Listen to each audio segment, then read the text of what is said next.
میں ناظرین سے دو تین چیزیں شیئر کر دوں. میں ڈومیسٹک ڈیٹ دیکھ رہا تھا ناظرین. جو ہمارا تقریباً نیشنل ڈیٹ ہے وہ تو 67 پوائنٹ کتنے ٹریلین وہ بن گیا ہوا ہے, لیکن اس میں سے 43.4 آپ کا ڈومیسٹک ہے, اور یہ 85% بن جاتا ہے آپ کی انٹرسٹ پیمنٹس کا اور سارا جو آپ چیزیں کرتے ہیں. انٹرنیشنل بورنگ تو علیحدہ اپنی جگہ, ڈومیسٹک ڈیٹ نے تباہی پھیری ہوئی, اور میں اس کی ریشو دیکھ رہا تھا کہ پبلک ڈیٹ جو ہمارا انکریز ہوا ہے 2019 اور 2021 کے درمیان میں 7 خرب 7.7 ٹریلین کا انکریمنٹ آیا ان 3 سالوں میں, اتنی ہم نے بورنگ کی ہے. لیکن 2021 سے 2024 کے درمیان 27.7 خرب ہم نے اٹھایا, لائک 3 times that amount. اور گورنمنٹ سارے اپنی بورنگ کر کے اپنے خرچے اٹھا رہی ہے, مطلب کہ انبلیو. انٹرسٹ پیمنٹ ہماری پچھلے اس 6 ماہ میں ہم نے دیکھا 24 میں 64% انکریز ہوئی ہے. 64%. پہلے 2.57 ٹریلین تھی, وہ 4.22. اچھا, انفلیشن گورنمنٹ ہمیں کہہ رہی ہے جی 11% پہ آ گئی ہے, 11 ساڑھے 11 کے اوپر. اب لاجک یہ کرتا ہے کرنٹ اکاؤنٹ ڈیفیسٹ بھی آپ کا اس وقت ہارڈلی $200 ملین آ ہوا ہے اس وقت, وہ ایسے بڑھے گا بات کی بات ہے. But as we speak interest rate پھر 22 پہ کیوں پڑا ہوا ہے جب گورنمنٹ 80% بورنگ کر رہی ہے. 1% اگر انٹرسٹ ریٹ بڑھتا ہے تو 486 ارب روپے ٹھکتے ہیں مجھے آپ کو ٹیکس پیئر کو. تو انٹرسٹ ریٹ کیوں نہیں کم ہوتا؟ اب دیکھیے, پیر کو اسٹیٹ بینک کی میٹنگ ہے اور پیر کو کم کرنا چاہیے. اب کم ضرور ہوگا. میں سن رہا ہوں 1% کم کر رہے ہیں, 22 سے 21 پہ آ گیا تو کیا ہوگا؟ دیکھیے, پچھلے ماہ کی جو میٹنگ تھی اس پہ بھی کم کرنا چاہیے تھا. حکومت جو اسٹیٹ بینک جو سینٹرل بینک دیکھتا ہے وہ صرف منتھلی ریٹ نہیں دیکھتا ہے, وہ ایئرلی ریٹ نہیں دیکھتا ہے ایئر آن ایئر, وہ منتھ آن منتھ دیکھتا ہے. منتھ آن منتھ پچھلے مہینے 0 تھا, اس مہینے -3.5 ہے. اگر اب بھی آپ 4% کم نہیں کرتے تو بہت بڑی غلطی ہوگی. دیکھیں, میں IMF میں بھی کام کر چکا ہوں, میں اکنامکس بھی تھوڑی سی سمجھتا ہوں, فائنانس منسٹر بھی رہ چکا ہوں. یہ جو انٹرسٹ ریٹ آپ نے, یہ جو مہنگائی کم ہوئی ہے, اس میں حکومت نے کوئی بہت زیادہ کردار ادا نہیں کیا ہے. حکومت تو اپنے اخراجات تواتر سے کرتی رہی ہے, ٹھیک ہے. بجلی مہنگی کری, گیس مہنگی کری, مہنگائی بڑھانے میں حکومت کا بڑا ہاتھ تھا. جو کردار ادا کرایا گیا ہے وہ پرائیویٹ سیکٹر سے کرایا گیا ہے. ان کی کمر توڑ دی گئی ہے, وہ عام آدمی سے کرایا گیا ہے. 9 کروڑ لوگ خط غربت کے نیچے گئے ہیں, ان کی پرچیسنگ پاور ختم کر دی ہے آپ نے, تبھی آپ کی ڈیمانڈ کم ہوئی ہے. آپ نے گاڑیاں بکنا بند ہو گئیں پاکستان میں, گاڑیوں کی شفٹیں جب بند ہوئی ہیں, فیکٹریاں بند ہوئی ہیں, تو لوگوں کی نوکریاں گئی ہیں. کنزیومر الیکٹرانکس, وہ بڑے جو فریجز, ٹی وی, ریفریجریٹرز, یہ واشنگ مشین, یہ نہیں بک رہے پاکستان میں, اتنے موٹر سائیکلیں نہیں بک رہی. ان سب کی جب نوکریاں گئی ہیں لوگوں کی, جب جا کے یہ مہنگائی کم ہوئی ہے. اب آپ کو شرح سود کم کرنا لازمی ہے, اور IMF کو ساتھ لے کر چلنا چاہیے, اور یہ اسٹیٹ بینک کی ذمہ داری ہے. پچھلے مہینے بھی ان کو کرنا چاہیے تھا, 2-3 مہینے پہلے بھی کر سکتے تھے, اور اب اگر یہ 3 سے 4% نہیں کرتے تو یہ کرمنل انرسپانسبلٹی ہوگی on their part. Criminal responsibility seriously. اور آپ کے خیال میں یہ منیمم ہے 4؟ ہم تو ہمیشہ سنتے تھے, مجھے ایک چیز بتائیے, آپ تو فائنانس منسٹر بھی رہے ہیں, ہم نے ہمیشہ سنا کہ یار جو انفلیشن ریٹ ہے اس سے 2-2.5 یا 2-3% اوپر رکھتا ہے اسٹیٹ بینک, اور وہ شرح سود رکھتا ہے. اگر یہ 11.7 کہہ رہے ہیں, چلے 12% کر لیں, تو شرح سود اس لحاظ سے 15% بھی ہونی چاہیے. ابھی دیکھیں, ابھی پچھلے مہینے 17 تھا, اس سے پہلے 22 تھا, پچھلے سال 35 تھا, تو سمجھ کے آہستہ آہستہ کرنا چاہیے. I understand that. تو ابھی 11 آیا, اگلے مہینے شاید تھوڑا سا زیادہ آ جائے گا, بجٹ آئے گا تو پھر کچھ بجلی گیس کی قیمتیں بڑھیں گی. تو اسٹیٹ بینک آگے دیکھ رہا ہوتا ہے, پیچھے نہیں دیکھ رہا ہوتا ہے, آگے دیکھ رہا ہوتا ہے. آگے کی ہم پریڈکشن کر رہے ہیں 15% تھا, تو 15 کے اوپر آپ 17 تک لے جائیں, لیکن ابھی آپ 22 سے پہلے 18 تو لے کر آئیں, 17-19 تو لے کر آئیں, پھر اس کے بعد آپ 17 پہ لے جائیں گے مہینے بعد. IMF کو کیا اعتراض ہے اس پہ؟ IMF کو اعتراض ہوتا ہے, ایک تو ہماری بینک کی کریڈیبلٹی اتنی نہیں رہی ہے IMF میں. IMF کو اعتراض ہوتا ہے, وہ بھی بڑا کنسرویٹو کھیلتے ہیں, تو آپ تھوڑا سا کنسرویٹو رہیں, لیکن اگر 1% کرا آپ نے تو وہ کرمنل ہوگا, وہ غلطی ہوگی, بہت بڑی غلطی ہوگی. جب ہم سنتے ہیں اسٹیٹ بینک کے اندر 3 ممبر کمیٹی بیٹھی ہوتی ہے, مانیٹری کمیٹی بیٹھی ہوتی ہے, جو 25 کروڑ لوگوں کی زندگی کا فیصلہ اس سے ڈائریکٹلی ہوتا ہے امپلیمنٹ. پھر کیا از دیٹ انف؟ کیا 3 ممبر بورڈ از انف؟ نہیں, 8 لوگ ہوتے ہیں, 4 اسٹیٹ بینک کے اپنے ووٹ ہوتے ہیں اور 4 باہر کے ممبرز ہوتے ہیں. تو لیکن دیکھیں that should be enough and there should be good economist in this and business representatives, اور ان کو فیصلہ کرنا چاہیے، اس میں کوئی مسئلہ نہیں جو اس وقت ایگزسٹنگ ہے 8 رکنی جو آپ کہہ رہے ہیں، کیا وہ کوالٹیٹیولی ٹھیک ہے؟ اگر آپ فائنانس اسٹیٹ بینک تو ایک بلاک میں ووٹ کرتا ہے، 4 جو ہے نا وہ ایک ساتھ ہی ووٹ کرتے ہیں، جو گورنر صاحب ووٹ کرتے ہیں وہی ڈپٹی گورنر صاحب ووٹ کرتے ہیں، وہ سارے ایک ہی بلاک میں ووٹ کرتے ہیں، تو 50% ووٹ تو وہیں گیا، ہاں تو وہ بیسکلی پھر جو انڈیپینڈنٹ ہیں ان میں سے بھی 1-2 پھر سرکار کی جائیں گے. تو پھر اس کو پہلے تو اس کا کیا طریقہ ٹھیک کرنے کا؟ یہ طریقہ دیکھیں، طریقہ ٹھیک ہے، آپ کے پاس لوگوں کو سمجھ ہونی چاہیے کہ دیکھو آپ صرف بینک نہیں چلا رہے، آپ پوری معیشت چلا رہے ہیں، آپ صرف ڈالر کا حساب نہیں کر رہے، پوری معیشت کا. اسٹیٹ بینک تو اپنے پروفٹ شو کر رہا ہوتا ہر باری، نہیں پروفٹس کے نہیں سوچ رہے، لیکن وہ یہ سوچ رہے ہیں کہ یار اگر ہم یہ رکھیں گے تو روپیہ اسٹیبل رہے گا، اور پیچھے سے پریشر ہوتا ہے کہ دیکھو روپیہ نیچے نہ چلے جائے. آپ کہتے ہیں کہ کرمنل نیگلیجنس ہوگی. بورنگ کا میں کچھ فگرز دیکھ رہا تھا، میں جب ریسرچ کر رہا تھا میں حیران رہ گیا کہ 2008 میں ناظرین جو گورنمنٹ اپنے یہ خرچے پورے کرنے کا ڈیفیسٹ کرتی تھی وہ 24% میکسیمم بینک سے بورنگ ہوتی تھی. آج 83% وہ بورنگ سے خرچہ اپنا پورا کر رہے ہیں. 2019 میں بینک سے جو انویسٹمنٹ تھی گورنمنٹ ڈیٹ سیکیورٹیز وغیرہ میں وہ 8.7 ٹریلین تھی، آج 26 ٹریلین ہے. سو سارا کریڈٹ گورنمنٹ اٹھا رہی ہے، سارا پیسہ بینکس کما رہے ہیں. سو ایکسپینسز کم کیسے ہوں گے؟ گورنمنٹ کے ایکسپینڈیچر ہم دیکھیں ملٹیپلائی کر رہے ہیں. اور ایک چیز اور، بزنسز کو چھوڑیں، اگر یہ شرح سود کم کرتے ہیں تو ہمارا انٹرسٹ پیمنٹ میں ماہانہ کتنی کمی ہو جائے گی؟ تقریباً 30 ارب روپے پر منتھ حکومت کو بچیں گے، 30 سے 32 کچھ فکسڈ ہوتے ہیں. یعنی کہ یہ 30 ارب کا پھر قرضہ تو نہیں اٹھائے گی نا، اور انٹرسٹ پیمنٹ کرنے 4% کم کرتے ہیں تو 120 ارب روپیہ بچ جائے گا جو حکومت بجلی کے سیکٹر کو ہر مہینے دیتی ہے. دیکھیے اس میں غلطی جو ہے نا وہ نہ بینکوں کی ہے نہ اسٹیٹ بینک کی ہے. ٹھیک ہے، اسٹیٹ بینک کو جو انٹرسٹ بڑھانا پڑا تھا وہ IMF کے کہنے پہ بڑھانا پڑا تھا، اور اس لیے بھی بڑھانا پڑا تھا کہ یہاں مہنگائی بہت زیادہ تھی. اب اسٹیٹ بینک کو یہ اپرچونٹی ہے کہ وہ کم کرنا چاہیے، اور میں سمجھتا ہوں کہ 3-4% کم کرنا چاہیے. اب آپ آئیے کہ اتنا قرضہ حکومت کیوں لے رہی ہے، اور بہت سارے سیاستدان بولتے ہیں کہ قرضہ بہت زیادہ ہے، ہم آئیں گے تو ٹھیک کریں گے، لیکن کسی کو یہ بات کا ادراک نہیں ہے، یہ سمجھ نہیں ہے، یا اگر سمجھ ہے تو اس لیول کی سمجھ نہیں ہے کہ پاکستان میں کب سے ڈیفیسٹ بڑھنا شروع ہوئے ہیں. پاکستان میں ڈیفیسٹ بڑھنا شروع ہوئے 2010-11 سے، جب سے آپ نے NFC ایوارڈ کیا اور آپ نے کہا کہ ہم 57% پیسے جو ہیں جو ٹیکس کے ہیں وہ صوبے کو دے دیں گے. اس کے بعد جب آپ کشمیر کو، گلگت بلتستان کو اور فاٹا کے پیسے دیتے ہیں تو 62% پیسے آپ دے دیتے ہیں. جب 100 روپے میں سے 62 روپے آپ صوبوں کو دے رہے ہیں تو 2 چیزیں ہو رہی ہیں. ایک تو صوبوں کے پاس اتنا وافر پیسہ ہو گیا کہ وہ ٹیکس نہیں لگاتے، تو نہ وہ پراپرٹی ٹیکس لیتے ہیں، نہ ایگریکلچر ٹیکس لیتے ہیں، نہ صحیح طریقے سے سروس ٹیکس لیتے ہیں. تو پورے پاکستان میں صوبوں نے صرف 8 ارب روپیہ سروس ٹیکس جمع کیا، پراپرٹی ٹیکس جمع کیا ہے، جبکہ صرف بامبے کے شہر نے 150 ارب روپیہ جمع کیا پراپرٹی ٹیکس میں. تو ایک تو یہ چھوڑ دیں، اور صوبے پھر اخراجات بھی تیزی سے کر رہے ہوتے ہیں کیونکہ وافر پیسے ہوتے ہیں. وفاق جو ہے وہ بینکرپسی کی نہج پہ ہوتا ہے اور وہ اس کو بار بار بورو کرنا ہے.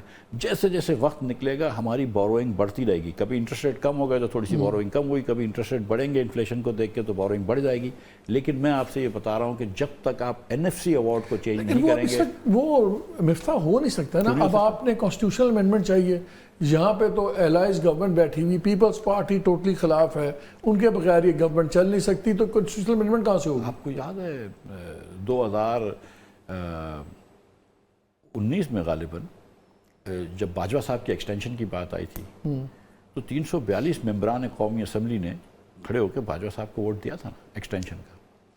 تو جب بہت زیادہ قومی مسئلہ ہوتا ہے اور قومی مفاد میں کوئی چیز کرنی ہوتی ہے تو ہمارے سیاستدان آ جاتے ہیں نا اسمبلی میں، ووٹ دے دیتے ہیں، سب مشترکہ رائے کر لیتے تو اس کا مطلب اگر ہم نے 18ویں امینڈمنٹ کرنی ہے، 18ویں امینڈمنٹ کو بالکل نہیں چھیڑیں. اگر ہم NFC ایوارڈ کو چھیڑنا ہے تو پھر کسی اگلی ایکسٹینشن تک انتظار کریں تب ہوگا. نہیں، میرا مقصد یہ کہنے کا ہے کہ جب آپ باجوہ صاحب کی ایکسٹینشن پہ سارے پاکستان ایک ہو سکتا ہے، سارے پاکستان کے وہ نیشنل انٹرسٹ پہ نہیں ہوئے تھے، وہ اپنے پرسنل انٹرسٹ پہ اکٹھے ہوئے تھے سارے. نہیں، جو بھی انٹرسٹ تھا، تو جب انٹرسٹ تو اس کا مطلب ہے ایک ساتھ تو ہو کوئی گھر جانے پہ تیار نہیں تھا تو ووٹ تو دے سکتے ہیں نا، اس کا مطلب ہے. ٹھیک ہے، اس وقت پاکستان کے اندر جو 9 کروڑ لوگ غریب ہیں نا، جو خط غربت کے نیچے ہیں، جو آج 3 روٹی اپنے بچے کو نہیں کھلا سکتے، وہ اس لیے کہ آپ نے NFC ایوارڈ میں صوبوں کو زیادہ پیسے دے دیے.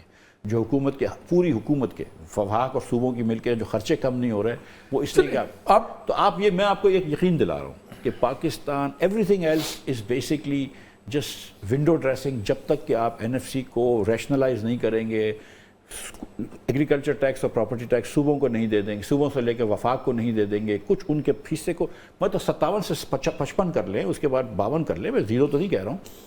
اور جب تک آپ یہ چیزیں نہیں کریں گے ملک نہیں, فائنینشیل ملک کا فائنینشیل سچویشن سدھرے گی نہیں. لیکن وفاق کے بھی تو مسئلے ہیں نا, 18 منسٹریز لے کے چل رہے ہیں, 300-400 بلین اس کا خرچہ اٹھایا ہوا جو اوور لیپنگ ہے. انہوں نے بھی صوبوں والی چیزیں کیوں پکڑی ہوئی ہیں؟ وفاق اپنے آپ کو علیحدہ کریں, بالکل بند کر. پھر وفاق جا کے صوبوں میں پروجیکٹس کیوں خرچے اٹھا رہا ہے, کیوں کر رہی ہے؟ اب وفاق نے دیکھیں دو چیزیں ہیں, ADB وفاق کی ہوتی ہے کوئی اس بار 1000-1200 ارب روپے کی, وہ 300-400 ارب سے زیادہ نہیں ہونی چاہیے. یہ 800-700-800 ارب روپے وفاق کو بچانے چاہیے. یہ وفاق کو یہ چیزیں نہیں کرنی چاہیے جو کرتے ہیں, جو MNS کے پروجیکٹس کرتے ہیں, بالکل نہیں کرنی چاہیے. جو PHDP وفاق کرتا ہے, یہ آپ سے کبھی ایگری کرتا ہوں. جو وزارتیں آپ بند کریں گے تو کیا آپ لوگوں کو نکال سکتے ہیں؟ حکومت سے آپ کسی کو نکال تو نہیں سکتے. ایک مرتبہ کسی نے حکومت کی نوکری کر لی, وہ تو لائف ٹائم میری اور آپ کی ذمہ داری ہو گئی ہے, ٹھیک ہے, کہ جب تک وہ ریٹائر نہیں ہوگا اس کے بعد اس کو پینشن دیں گے, وہ اس کا انتقال ہو جائے گا. نہیں, لیکن وہ پرپیچویٹ نہ کرے نا, ان کو آپ ضم کر لیں دوسری جگہ پہ, بھائی آپ وہ اپنی اپنی ٹرم پر ریٹائر ہوتے جائیں گے. یہ تو ڈپارٹمنٹ چلائی جا رہے ہیں, اس میں بھرتی کری جا رہی ہے. بالکل کریں, 30 سے 40 ارب روپیہ. اب دیکھیں زراعت فار ایگزامپل, زراعت آرگیوئنگ دس 30 سے 40 ارب روپیہ بچ جائے گا آپ کو, بٹ دیٹس اٹ. ایڈ آن ہوگا نا, ایسے ہی ہوگا نا. کرو, میں تو کہاں منع کر رہا ہوں اس کا کرنے کا, ٹھیک ہے. آپ اور بالکل 18th امینڈمنٹ کو اور فوقیت دیں, لوکل لیول تک لے کے جائیں, بالکل لے کے جائیں, ٹھیک ہے. سو نتھنگ اگینسٹ, دس از اے ریڈ ہیرنگ جو لوگ کرتے ہیں کہ یار مفتاح 18th امینڈمنٹ کی بات کر رہا ہے. بالکل نہیں کر رہا ہے, لیکن مفتاح اکنامکس سمجھتا ہے, فائنینس سمجھتا ہے. اور اگر آپ نے NFC ایوارڈ کو چینج نہیں کیا, وفاق کا ڈیفیسٹ ختم نہیں ہوگا, وفاق کا ڈیفیسٹ ختم نہیں ہوگا, نوٹیں چھپیں گی, مہنگائی رہے گی, اور غریب لوگ غریب بدتر ہو جائیں گے. لونز ہم لیتے ہیں بہت زیادہ وفاق لیتا ہے, اور اس میں بہت سی صوبوں کی ہی ریلیٹڈ ڈیولپمنٹ چیزیں ہیں ڈفرینٹ سیکٹرز میں. کیا صوبوں کو اس کی انٹرسٹ پیمنٹ بھی شیئر کرنی چاہیے؟ ہمارا سسٹم جو بنا ہوا ہے نا, اس میں یہ ہے کہ وفاق کا خرچہ وفاق کی ذمہ داری ہے, ٹھیک ہے. کچھ جو فیڈریشن کے خرچے ہیں وہ وفاق کی ذمہ داری ہے, اور پیسے صوبوں کو دیتا ہے. جو دنیا بھر میں یہ ہوتا ہے کہ آپ ذمہ داریاں ضرور دیں صوبوں کو, لیکن ان کو پھر اس کے ساتھ آپ رسپانسبلٹی بھی دیں کہ بھائی تم کو ہم نے یہ اتھارٹی دی ہے, تم کو رسپانسبلٹی دی ہے, تو صوبوں کو اپنے ٹیکسز جمع کرنے چاہیے, اور لوکل گورنمنٹ کو اپنے ٹیکسز جمع کرنے چاہیے. پراپرٹی ٹیکس وغیرہ لوکل گورنمنٹ ڈسٹرکٹ. ٹھیک. اب آپ ہمیشہ یہ بات ہوتی ہے, جتنے میں اکانومسٹ کے آرٹیکلس پڑھتا ہوں, رائٹ اپس پڑھتا ہوں, 5-6 چیزیں کہ جی جو انڈر ٹیکس ہے اس کو ٹیکس اس کا ریشنلائز کرو, جو آپ کا وہ ہے ایک تنخواہ دار طبقے کو یہاں تلی جاتے ہیں, جو ٹیکس ہے اس کو اوور ٹیکس کرتے ہیں. ریٹیلرز 35 لاکھ دکاندار ہے, اس میں سے 30,000 جناب وہ ٹیکس دیتا ہے. آپ نے بھی تو اسکیم شروع کی تھی, آپ نے کتنا ٹیکس لگانا تھا جس میں مریم نے ٹویٹ کر دیا تھا, نہیں 3,000 روپے فی منتھ, صرف 3,000 روپے پر مہینہ, چھوٹی بڑی ہر دکان پہ, ہر دکان پہ. اور اس سے کتنا ملنا تھا؟ 41 ارب روپے پہلے سال میں. اس کو کیسے ٹیکس کریں گے ریٹیلرز کو؟ میں اب بھی یہ سمجھتا ہوں کہ پہلے تو آپ اب تو مہنگائی بڑھ گئی تو 3-4 ہزار روپے. نہیں, لیکن ایک چیز ہے, مطلب ایک بندے کا چھوٹے جنرل سٹور ہے اور ایک بندہ کا لیٹس سے سلیم فیبرک ہے لبرٹی مارکیٹ میں, دونوں کو 3,000 کے کوئی پر اسکوائر فٹیج کے حساب سے نہیں. پہلے تو آپ 3.5-4 یہ 4,500 روپے آج کے دن کر دیں آپ, ٹھیک ہے, فی دکان. یہ منیمم فی کمرشل آؤٹ لیٹ ہو گیا. اس کے بعد جو ہے آپ سونار ہیں, ٹھیک ہے, ان کو بلائیں, یہ بڑے بڑے سونے والے, میں نے بلایا تھا حنیف جولرز, نورتن جولرز, سب کو کہ آؤ میرے پاس بیٹھو, ان کو آپ الگ فکسڈ کر دیں. ان پہ ٹیکس نہیں ہے؟ نہیں, سونے کی دکان پہ ایکچولی 17% سیل ٹیکس ہے, کوئی دیتا نہیں ہے. پورے پاکستان میں 20 دکانیں رجسٹرڈ ہیں, 20. پورے پاکستان میں سونے کے کاروبار کی صرف 20 دکانیں رجسٹرڈ ہیں, تو یہ FDR والے اور دوسرے اندھے ہیں, ان کو نظر نہیں آ رہی. اور زیرو سونے کا امپورٹ پہ ڈیوٹی جمع جو ہوتی ہے وہ زیرو ہے. سارا سونا جو ہے وہ اس زمانے میں پشاور سے اسمگل ہو کے آتا تھا, دبئی سے, افغانستان سے تھرو ہوتے. یہ مطلب تو میں نے ٹیکس بھی ریڈیوس کرا کہ میں نے کہا 3%. یہ میں نے ان سے پوچھا کتنا خرچہ آتا ہے افغانستان سے لانے میں, انہوں نے کہا 3%. میں نے کہا مجھے 4% دے کے حلال کر لو, انہوں نے کہا ٹھیک ہے, ٹھیک ہے. پھر شہباز صاحب نے کہا تو سونے کے اوپر ڈیوٹی کم کرے گا, آپٹکس پورے لگیں گے, تو ابھی تھوڑے دن رک جا. میں نے کہا چلو ٹھیک ہے. سو بیسکلی اس کو ریشنلائز کرو, کار ڈیلرز کے اوپر الگ ٹیکس کر دیں, فرنیچر والوں کے اوپر الگ ٹیکس کر دیں. وہ آپ پہلے تو ایک بیسک سیٹ کرو نا کہ 50-60 ارب روپیہ تو آپ کو آ جائے اس سے. اس کے بعد پھر آپ یہ ڈیزائنرز ہوتے ہیں ان کو الگ ٹیکس کر دیں، مگر مختلف. اس کے بعد جو آپ نے یہ 17% سیلز ٹیکس لگایا دکانوں پہ وہ بھی غلط ہے، بہت زیادہ سیلز ٹیکس ہے. آپ ان کو 5-6% سے یا مطلب یا 1% بھی ٹرن اوور ٹیکس دکان سے آپ لے کے فکس کر دیں آہستہ سے، اس کے بعد فکس کر دیں. تو آئی تھنک کہ دیر آر ویز. دیکھیں پاکستان کے اندر ہے نا 25 لاکھ دکاندار NTDC کے سسٹم میں تھے، کراچی کے KE کا سسٹم الگ تھا. میں بجلی کے حساب سے بتا رہا ہوں. ہر دکاندار گاؤں میں اتنا پڑھا لکھا نہیں ہوتا کہ سیل ٹیکس کے فارم جمع کرے اور بھیجے. نہ جو کمپنیز ہوتی ہیں وہ اتنی کمپلائنٹ ہوتی ہیں. سو جہاں جہاں ہم فکس کر سکتے ہیں ٹیکس، چاہے وہ اسکوائر فٹیج میں ہو چاہے وہ دیگر چیزوں پہ ہو، وہ زیادہ بہتر ہے. ٹائپ آف بزنس پہ کر دیں. ایک راشن والا ایک چھوٹی سی پرچون کی دکان ہے پنساری کی، اس سے 4,000 روپے لے لیں، کافی ہے، بس ٹھیک ہے لیکن جیسا آپ نے بتایا کہ کوئی بڑی دکان ہے تو اس سے آپ زیادہ لے لیں، ان کو آپ بلا کے بات کر سکتے ہیں. کوئی مطلب یہ کہ پاکستان ہے نا، مطلب you make this like 20 category. یہاں پہ وقت ہوا ایک چھوٹی سی بریک کا، ہمارے ساتھ رہیے گا.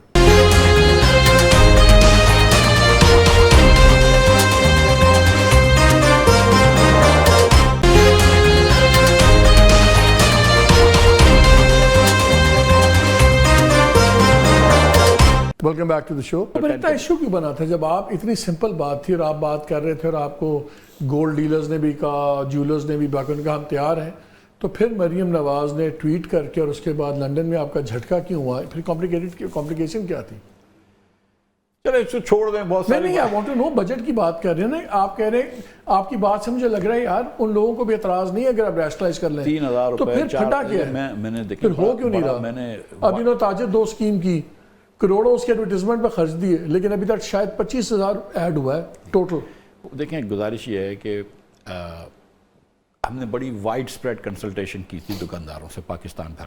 ٹھیک ہے، کسی کو بھی پیسے دینا اچھا نہیں لگتا، لیکن کنسلٹیشن کامیاب تھی. اور آپ دیکھیں کہ اس سے وہ دکاندار جس کو آپ 3,000 روپے لے رہے ہیں، جس سے آپ وہ 80,000 روپے یا لاکھ روپے بجلی کے بل میں بھر رہا ہوتا ہے ویسے بھی، تو اس 3,000 روپے دینے کے وہ لائق ہوتا ہے.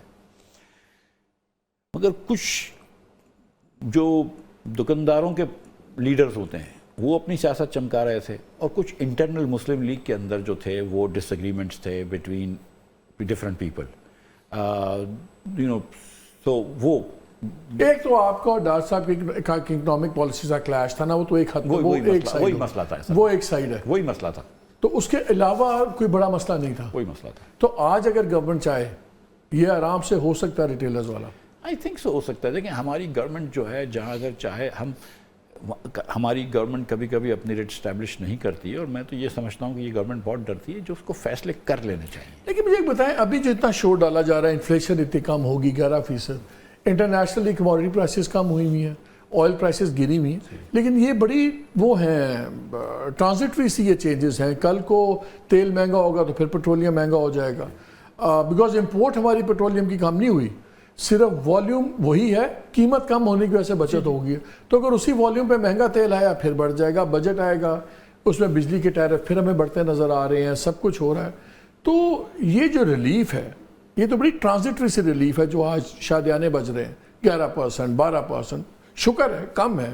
لیکن میں ناظرین کے لیے ایک چیز ناظرین کلیئر کر دوں کہ بہت سے لوگوں نے پوچھا کہ جی یہ اگر گورنمنٹ کہہ رہی ہے 30% سے 11% پہ آ گئی ہے 12% پہ، تو سڑک پہ مہنگائی کیوں اسی طرح ہے؟ ٹیکنیکلی اگر آپ دیکھا جائیں تو یہ جو آپ کی مہنگائی کی شرح جس تیزی سے بڑھ رہی تھی یہ اس میں کمی آئی ہے.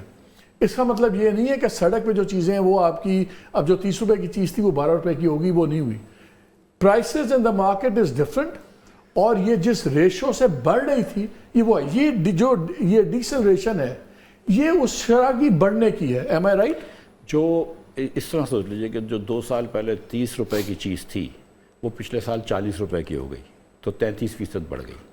اس سال وہ 40 سے 44 کی ہوئی ہے، تو ہم کہہ رہے ہیں کہ صرف 10%. سو بیسکلی گراؤنڈ پہ قیمتیں کم نہیں ہوئی. نہیں، قیمتیں کم کرنے کا تو حکومت کلیم بھی نہیں کر رہی. حکومت کہہ رہی ہے کہ جس تیزی سے سر انہوں نے 2 چیزوں پہ بھی اتنا کہا ہے کہ وہ روٹی سستی ہو گئی، سب کچھ ہو گیا ہے، بیکاز پیٹرول وہی ہے، بجلی وہی ہے. ایک سال کے اندر 123% بجلی بڑھی ہے، اس سال 58% بڑھی ہے، ہر چیز بڑھی ہے. اس لیے لوگ پوچھ رہے ہیں یار یہ پریس کانفرنسز ہو رہی ہیں تو مہنگائی گئی کہاں ہے؟ سر مہنگائی کے اندر حکومت، اور بالکل یہ نمبر صحیح ہے، حکومت کوئی جھوٹ نہیں بول رہی ہے کہ جس اسپن ہے اسپن تو بتائیں لوگوں کو کہ مہنگائی جس سپیڈ سے بڑھ رہی تھی اس رفتار میں کمی آئی ہے، باہر چیزیں سستی نہیں ہوئی. ظاہر ہے یہ تو ہاں بالکل اسٹیٹسٹکس یہی کہہ رہی ہے. حکومت یہ کہہ رہی ہے، یہ نہیں کہہ رہی کہ 11% ڈیفلیشن ہوا ہے، وہ کہہ رہی ہے 11% انفلیشن ہوا ہے. کہ مہنگی تو ہوئی ہیں، انفلیٹ تو ہوئی ہیں چیزیں، لیکن 11% سے ہوئی ہیں کہ نہ کہ 35% سے جو پچھلے سال اس مہینے میں تھی. تو آپ بس اس بات پہ خوش ہو جائیں کہ جس فیصد سے چیزیں مہنگی ہو رہی تھی اس میں کمی آئی ہے، چیزیں سستی نہیں ہوئیں. اور ابھی بجٹ کے بعد، اب مجھے بتائیں بجٹ کے بعد اب اس وقت گورنمنٹ کے پاس آپشن ہے کیا؟ ریلیف کہاں دے سکتی ہے؟ یار ایک ریلیف جو ہے نا پاکستان کو لے ڈوبی ہے ایمان سے. یہ ریلیف دینا نا مطلب ریلیف کس طرح دی جاتی ہے؟ ریلیف اس طرح کہ چلیں، میں ریلیف میں بھی رانگ ورڈ، میں یہ نہیں کہہ رہا سبسیڈائز کریں. نہیں relief is the right word, this is the word the government uses. میں آپ سے گزارش یہ کر رہا ہوں کہ ریلیف کہاں سے دی جاتی ہے؟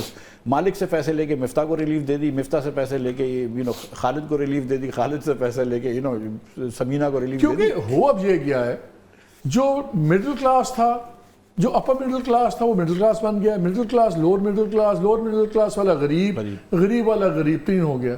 سو کیٹیگریز بدلتی سی جا رہی ہیں. والا مفلسی میں آ گیا ہے. تو اب لائک بجلی کی قیمتیں چڑھنی ہیں، انرجی سے ہر کوئی کہتا ہے انرجی سیکٹر ریفارمز کریں، اس کے بغیر معاملہ حل نہیں ہوگا. انرجی سیکٹر ریفارم کیسے ہوگی؟ آئی پی پیز کی چلیں، کیپیسٹی پیمنٹس، اس پہ کیا ہو سکتا ہے؟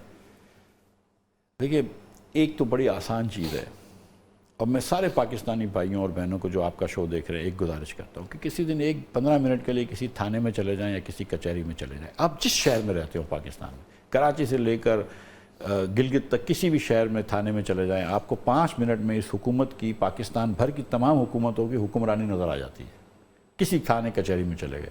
ہم کو یہ بات سمجھنی چاہیے کہ ہماری حکومت کی کوئی حکمرانی صحیح نہیں ہے، کوئی نظام ٹھیک نہیں ہے. تو جتنا حکومت کا لمٹ کر دیں گے رول اتنا اچھا ہے. اگر آپ بجلی کے معاملے سے نکل جائیں، اگر آپ گیس کے معاملے سے نکل جائیں، آپ ساری کمپنیاں بیچ دیں، ڈسٹریبیوشن کمپنیز، قسم کھا لیں کہ آئندہ کوئی بھی آئی پی پی سے معاہدہ نہیں کریں گے، کوئی بھی اور معاہدے نہیں کریں گے، اور آپ چیزوں سے نکل جائیں تو قصہ ختم ہو جائے گا. آپ دیکھیے نا 158% بجلی کی قیمت بڑھی، آپ نے بتایا، ٹیلی ویژن کی قیمت بڑھی ہے، فون کی قیمت بڑھی ہے. اور شارٹیج کس کی ہوتی ہے؟ جب سردیاں آتی ہیں تو گیس کی شارٹیج ہوتی ہے، گرمی آتی ہے. اور یہ جو قیمت بڑھ بھی رہی ہے یہ ان کی اپنی انیفیشنسیز ہیں، چوریاں، لائن لاسز ملے ہوئے. ایک پیسے کی لائن لاس کم نہیں ہوتی ہے، نہ بل کلیکشن پڑتا ہے. ایسے فیڈرز ہیں جہاں پہ 80% تک لوگ بل نہیں دیتے، آپ ان کو بجلی دے رہے ہیں. ہم ٹیوب ویل کی پیسے نہیں لے سکتے، بہت ساری چیزیں کرتے ہیں. اس کے بعد حکومت ڈرتی ہے. ایک دن آپ نے کشمیر پہ بات کری کہ ہم بجلی بڑھائیں گے، وہاں ہنگامہ ہوا، آپ ڈر گئے. عجیب حرکتیں ہم کرتے ہیں. تو بہتر یہ ہے کہ حکومت کے لون کو لمٹ کر دیں، کسی اور کے پیسوں سے کوئی اور فیصلہ کرے. یہ صحیح نہیں ہوتے فیصلے. تو یہ ریلیف دینے کی بات چھوڑ دیں. آپ ریلیف یہ دے دیں کہ آپ اس بزنس سے نکل جائیں. اگر آپ کو لوگوں کو ریلیف دینی ہے، آپ گندم کے بزنس سے نکل جائیں. آپ نے پہلے غلط وعدے کرے گندم کے فارمرز کو کہ ہم تم سے 100 روپے کی گندم خریدیں گے، پھر آپ نے نہیں خریدے، وہ بھی بیچارہ خوار ہوا. اور آپ کے یہ وعدے جب شروع تھے تو گندم مہنگی ہو گئی تو کنزیومر خوار ہوا. آپ نے شوگر کین پہ آپ انٹرفیئر کرتے ہیں، کہتے ہیں کہ ہم شوگر کین کے فارمرز کو بچا رہے ہیں، لیکن آپ کو بھی پتہ ہے کہ ہم کس کو بچاتے ہیں. حکومت کو ان کام سے نکل جانا چاہیے. ایک حکومت چاول کا کام نہیں کرتی. پہلے کرتے تھے چاول کا ایکسپورٹ کا، حکومت چاول ضائع ہوتے تھے، چوری ہوتے تھے. حکومت نکل گئی ہے، $3 بلین کا ایکسپورٹ ہوا ہے چاول کا. آپ گندم، چاول، شوگر کین بزنس نکل جائیے. آپ بجلی کی ترسیل اور تقسیم کے بزنس سے نکل جائیے، بجلی بنانے کے بزنس سے نکل جائیے. میں آپ کو یقین دلا رہا ہوں کہ 2-3 سال میں آپ دیکھیں گے بجلی سبسٹینشلی سستی ہو جائے گی. آج ساؤتھ ایشیا میں، دنیا کے پاکستان کو چھوڑ کے باقی ممالک میں 20% سے کم ایوریج ہاؤس ہولڈ جو ہے مڈل کلاس کا وہ بل دے رہا ہوتا ہے. ہمارے یہاں 40% سے زیادہ دے رہا ہے مڈل کلاس کا ایوریج ہاؤس ہولڈ بجلی کا بل. تو ہم ڈبل بجلی مہنگی بیچ رہے ہیں. مطلب یہ سارے غلط فیصلے. انڈسٹری میں بھی آپ کا ریجن کے اندر آپ کو 15-16 سینٹ آپ کا جا رہا ہے، سب سے مہنگی بجلی وہاں پہ 8-9 سینٹ کی ایوریج آ رہی ہے. پھر اس لیے برآمدات پہ بھی پریشر آئے گا. تو مطلب حکومت ہماری، دیکھیں ہمیں یہ بات سمجھنی چاہیے کہ ہم حکومت تعلیم کے ذمہ لیا ہوا ہے. حکومت نے مطلب 2000 ارب سے زیادہ خرچ کرتی ہے تعلیم پہ. 78% بچہ پاکستانی 2 جملے نہیں پڑھ سکتا ہے، 10 سال کا بچہ. حکومت کچھ بھی نہیں کر سکتی. Our governance has failed our people. ہمارے لوگوں کو ہمارے حکمرانی نے کچھ بھی نہیں دیا 70 سال میں، تب بھی آج پاکستان وہاں کھڑا ہوا. تو ابھی بجٹ میں ہم کیا ایکسپیکٹ کر رہے ہیں، کیا ہوگا؟ بجٹ سے ہم صرف گزارا کرتے ہیں کہ IMF سے ڈیل ہو جائے اور 3 سال اور زندہ رہ جائیں، 3 سال ڈیفالٹ سے بچ جائیں. یہ بجٹ ہوتا ہے پاکستان کا. اور یہ میرا بھی بجٹ یہی ہوتا ہے کہ یار IMF سے ڈیل کرو اور مطلب آگے نکل جاؤ. ہم کو فنڈامنٹل اصلاحات کرنی پڑیں گی. جیسے میں نے آپ سے گزارش کری کہ پاکستان تبھی اپنے پیروں پہ کھڑا رہے گا جب آپ NFA ایوارڈ کو ریشنلائز کریں گے. آپ دیکھیں مالک صرف نوکری پیشہ لوگوں سے ٹیکس لیتے ہیں, آپ مینوفیکچرنگ سے ٹیکس لیتے ہیں, اور غریب لوگوں سے سیلز ٹیکس لیتے ہیں کہ ایک مالی جو ہے وہ صابن خریدنے جاتا ہے اس سے ٹیکس لیتے ہیں, ایک چوکیدار جو ہے وہ ٹوتھ پیسٹ خریدنے جاتا ہے اس سے ٹیکس لیتے ہیں. آپ پورے پاکستان کی یہ مرگلہ روڈ ہے, اس کے بڑی بڑی اربوں روپے کی پراپرٹیاں ہیں, ان سے آپ ٹیکس نہیں لیتے. یا کراچی کے اندر کلفٹن کے اندر یا لاہور میں گلبرگ میں آپ ٹیکس نہیں لیتے. اب ہزار ایکڑ کی جس کے پاس اراضی ہے ایگریکلچر ٹیکس کی, ان سے آپ ٹیکس نہیں لیتے. لیکن آپ یہ جو کیمرہ مین ہے جو لاکھ روپے کی تنخواہ نہیں ہے اس سے آپ ٹیکس لینا شروع کرتے ہیں. تو یہ مطلب آپ کو ہاریزونٹل ایکویٹی ہونی چاہیے, ورٹیکل ایکویٹی ہونی چاہیے. ایک یہ مجھے بتائیں, ایک پاکستان کا مسئلہ جو اسٹرینتھ نہیں ہوتی تھی ایک زمانے میں, لوگ کہتے ہیں جی جو پیرل اکانومی ہے یہ بڑی زبردست چیز ہے, اس لیے کووڈ میں بھی سروائیو کر کے. میں کیش ان سرکولیشن دیکھ رہا تھا, یہ بڑی خوفناک چیز ہے. ہمارا کیش ان سرکولیشن جو ہے ناظرین, جو کیش سے کھڑا دھندا چل رہا ہے 9.2 ٹریلین کھرب روپے, یعنی کہ 32 بلین ڈالرز جو ہے اس وقت ہماری 9.2 ہے, اور یہ 11% ہے نیشنل جی ڈی پی کا. گلوبل ایوریج 5% ہوتی ہے میکس. اس کو کیا حل کریں اس کو, بیکاز یہ سب سے بڑا وہ ہے ایشو. سر جب آپ دیگر چیزیں ٹھیک کرنا شروع کر دیں گے تو یہ خود بخود ٹھیک ہو جائے گا. مثال کے طور پر, کیونکہ میں ریٹیل کا بھی دیکھ رہا تھا اسی میں کہ 20.7% ہے جی ڈی پی کا, لیکن جو ان کا ڈپازٹ پینیٹریشن ہے وہ صرف 5.8%. کس کا یہ ریٹیل سیکٹر. اچھا ریٹیل, ہاں دیکھیں یہ فائنینشیل ایئر 22 کے فگرز ہیں. 20.7 of national G D P but deposit penetration only 5.8%. تو یہ دیکھیں مالک, ہم شروع غلطی کہاں سے کرتے ہیں. ہم کو یہ سمجھنا چاہیے کہ پاکستانی پیسہ کہاں رکھتا ہے. پاکستانی پیسہ سونے پہ رکھتا ہے, اس کا ہم کچھ نہیں کر سکتے. لیکن پاکستان اس سے زیادہ پیسہ رکھتا ہے پاکستانی زمین میں. ٹھیک ہے, جس آدمی کے پاس 4 پیسے ہوتے ہیں وہ پہلے اپنی بیگم اور ماں کو عمرہ کراتا ہے, اس کے بعد جا کے وہ ایک زمین خرید لیتا ہے. مطلب this is how we are, right. آپ نے زمین کے ریٹس میں ایک ڈی سی ریٹ ہے, ایک ایف بی آر ریٹ ہے, اور ایک ریئل مارکیٹ ریٹ ہے. جب ریئل مارکیٹ ریٹ پہ آپ خریدتے ہیں تو ایف بی آر ریٹ سے لیس سے ڈبل ہوتا ہے, تو آپ کو وہ کیش دینا پڑتا ہے. وہیں سے کیش انٹروڈیوس ہو جاتا ہے اکانومی کے اندر, وہاں سے 2 نمبر کا کام شروع ہو جاتا ہے. جب شاہد عباسی وزیر اعظم تھے اور میں وزیر خزانہ تھا, تو ہم نے کہا یار جس ریٹ پہ آپ کو لکھنا ہے آپ لکھو, کوئی ایف بی آر ریٹ نہیں ہوگا, کوئی ڈی سی ریٹ نہیں ہوگا. لیکن اگر آپ نے کم ریٹ پہ لکھا تو ہم ڈبل پیسوں پہ خرید سکتے ہیں. 3 سال بعد ہم 50% پیسوں پہ خرید سکیں گے. وہاں سے آپ نے اس کو پکڑنا ہے. اس کے بعد ہم نے کہا تھا کہ آپ اگر ٹیکس پیئر نہیں ہیں تو آپ گاڑی نہیں خرید سکتے. آپ کیسے خرید سکتے ہیں اگر میرا ایک سودا ہوا ہے, for example let's see the other side, ہاں جنرلی ایک پراپرٹی آج 10 کروڑ کی ہے, ہاں بندہ لے لیتا ہے. ہاں 3 سال بعد جنرلی 6 مہینے کے اندر اندر 6 مہینے کے اندر اندر, ہاں 3 سال تک تو نہیں, وہ 3 سال میں تو بڑھ جاتی ہے. 6 مہینے کے اندر اندر آپ کی آفر یہ تھی کہ 6 مہینے میں اگر سرکار چاہے گی تو ڈبل پیسہ میں خرید لے گی, تو اسی کا ڈبل دے کے آپ سے لے سکتے ہیں. ہاں ٹھیک ہے. اور دوسری چیز یہ تھی کہ ہم نے صوبوں کو بھی یہ کہا تھا کہ یہ آپ جو اسٹیمپ ڈیوٹی ہے نا اس کو 1% کر دیں. وفاق 1% لے گا, آپ 1% لیں. اسٹیمپ ڈیوٹی کو کم کر دیں, کیونکہ آپ اگر 8% دیکھیں, ایک 20 کروڑ روپے کا کوئی مکان لیتا ہے, آپ اس کو بولتے ہیں 8% ٹیکس دو, تو 1 کروڑ 60 لاکھ روپے دیتے ہیں. اب ہمیں اور آپ پاکستان میں عمر گزار چکے ہیں, بڑے کم پاکستانی ہیں جو بولیں گے یار 1 کروڑ 60 لاکھ روپے دے دو. ٹھیک ہے, تو پھر وہ ادھر سے گیم شروع ہوتی ہے. آپ ٹیکس کو بھی, ٹیکس ریٹ کو بھی تو کم کریں نا, دونوں طرف سے کام کریں. ایک چھوٹا سا وقفہ بھی اور لیں گے, پلیز ڈونٹ گو اوے.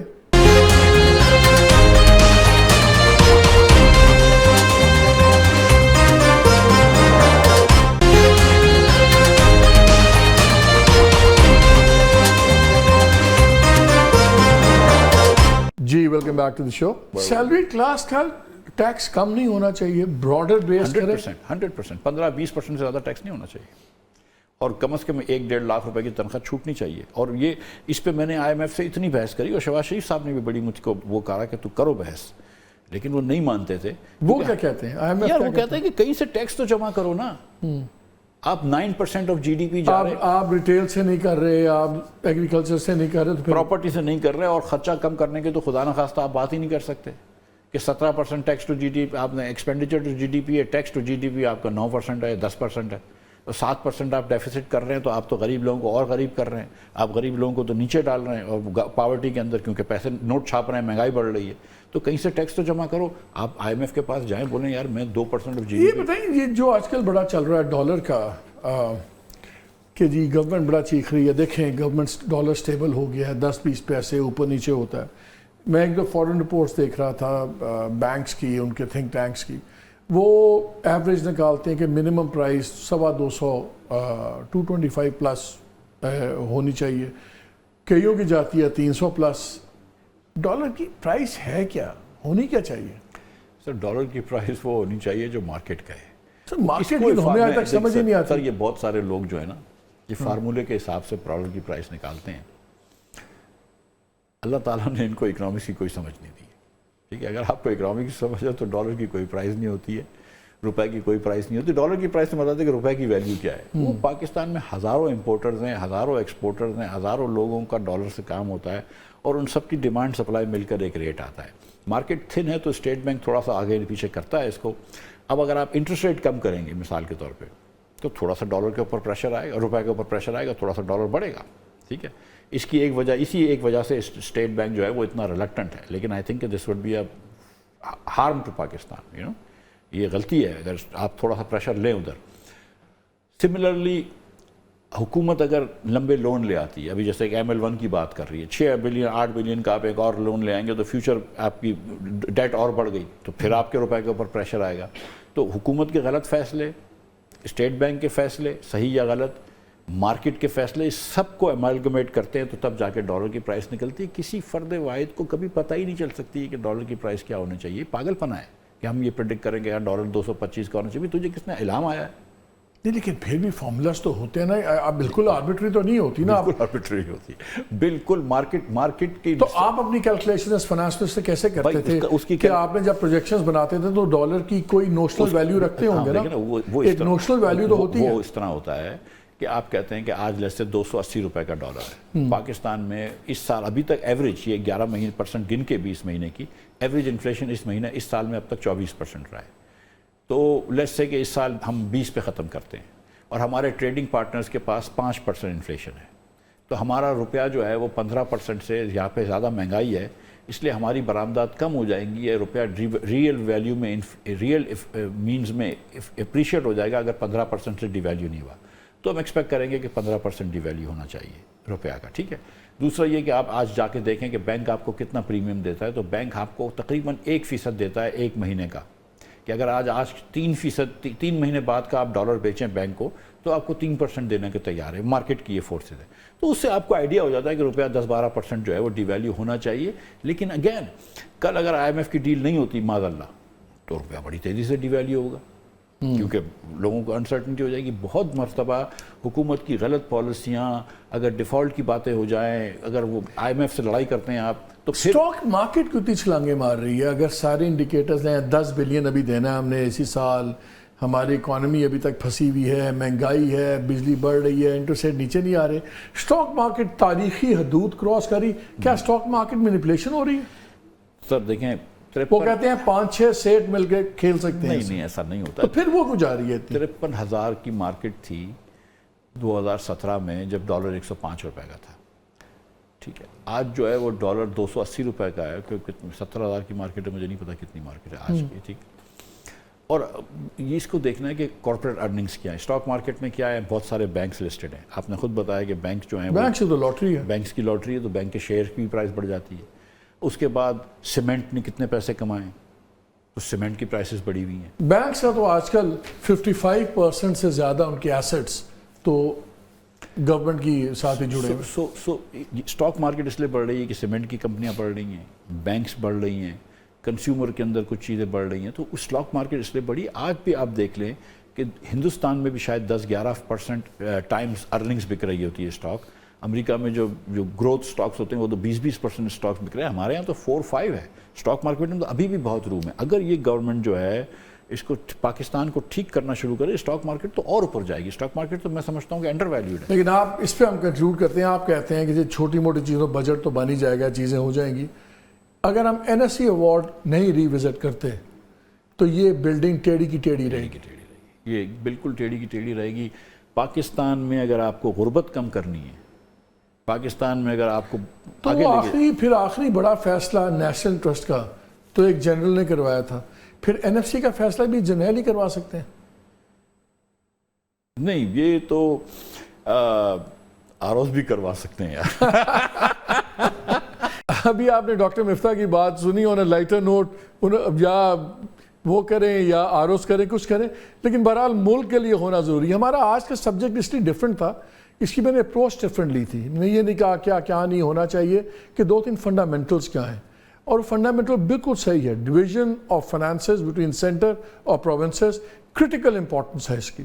ساتھ انٹرسٹ ریٹ، اگر چیزیں چلنی ہیں تو انڈسٹری کی گروتھ سے ہی معاملہ چلے گا. You have to generate wealth, تبھی آپ کی چیزیں بنے گی. اور جس حساب سے انٹرسٹ ریٹ ہے، اور جو میں نے آپ کو آج وہ بتایا ہے کہ کتنے فیصد گورنمنٹ انٹرسٹ میں دے رہی ہے، بینکس کا جو ہے اس وقت 55% زیادہ ایسٹ وہ جو ہے وہ بینکس اس کے اندر ہی ہے. اور 2019 کے بعد تو 90% ان کی فنڈنگ جو سی اس کے اندر گئی ہوئی ہے گورنمنٹ ڈیٹ ٹریجریز وغیرہ کے اندر. سو یہ صرف بینکس کما رہے ہیں، گورنمنٹ انٹرسٹ دے رہی ہے، بوجھ اس کا ہم اٹھا رہے ہیں. انڈسٹری کام نہیں کر پا رہی کیونکہ انٹرسٹ ریٹ بہت زیادہ ہائی ہے، اور وفاق ہر چیز ادھار پہ کام کر رہا ہے کیونکہ اس نے اپنے حد سے زیادہ جو افورڈ نہیں کرتا وہ پیسہ صوبوں کو دے دیا ہے. پیسہ صوبوں کو زیادہ مل گیا ہے، so they don't have to bend backwards اور بریک دیئر بیک. سو ایک چل ماحول چل رہا ہے اور ملک سارا اس کے اندر ڈوب رہا ہے. اگر یہ چیزیں ٹھیک ہونی ہیں تو کرٹیکل اسٹرکچرل ڈیسیژنز لینی ہوگی. یہ نہیں ہو سکتا ڈسکوز میں کرپشن کا ڈسکو چل رہا ہو اور آپ اور میں بھگتیں، یہ نہیں ہو سکتا. Government has to get out of business. Government سے ریگولیٹ کرے، اوورسائٹ کرے. یہ چیزیں اکانومی میں ہونے والی. بجٹ تو آئے گا، بجٹ چلا جائے گا، 10% یہاں 5% وہاں، بٹ اگر اکانومی کو ٹھیک کرنا ہے تو اسٹرکچرل چینجز کرنی ہوگی. اجازت دیجیے، اللہ حافظ.